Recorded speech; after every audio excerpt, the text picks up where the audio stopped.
How did you meet your wife? We double dated. A friend of mine from high school was an orderly at the hospital.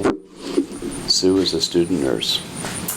He got to know a lot of the student nurses just because he was the same age and that sort of stuff. And so he said something to me about it. He said, "Hey," he said, "listen, I'm going out with this girl named Sue tonight," or whatever it was.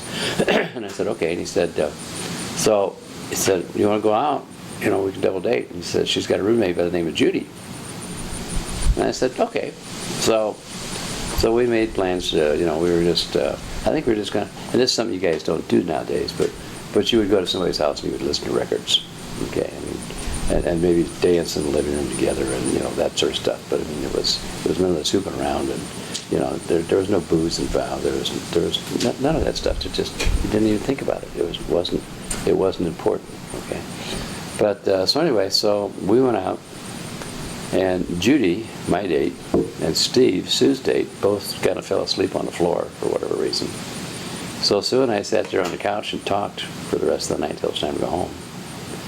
And so the next weekend I asked her out, and she said okay. And so then we dated on and off for 5 years before we got married. What were the best times and the most difficult times with your wife? Best times? I would say watching my kids being born. What about the most difficult time? Currently, having a doctor tell you that you have an incurable disease. Average lifespan for somebody is 6 months. That they've had people that have lived for 2 years. Nobody that has ever lived 3 years.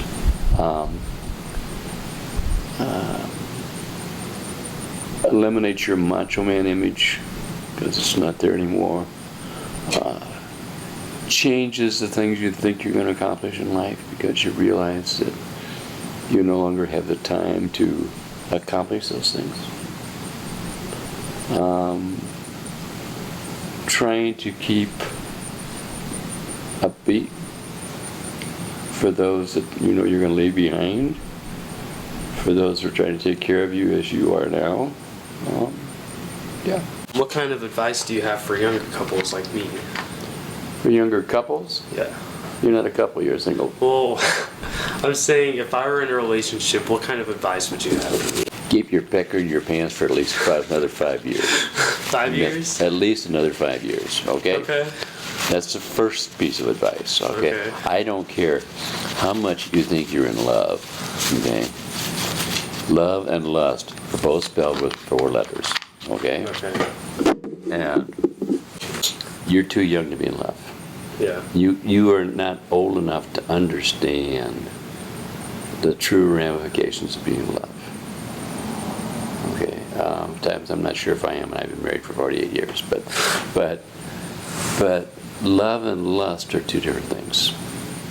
Okay. And lust lust is great. Don't get me wrong. Okay, been there. But lust will go away. Yeah.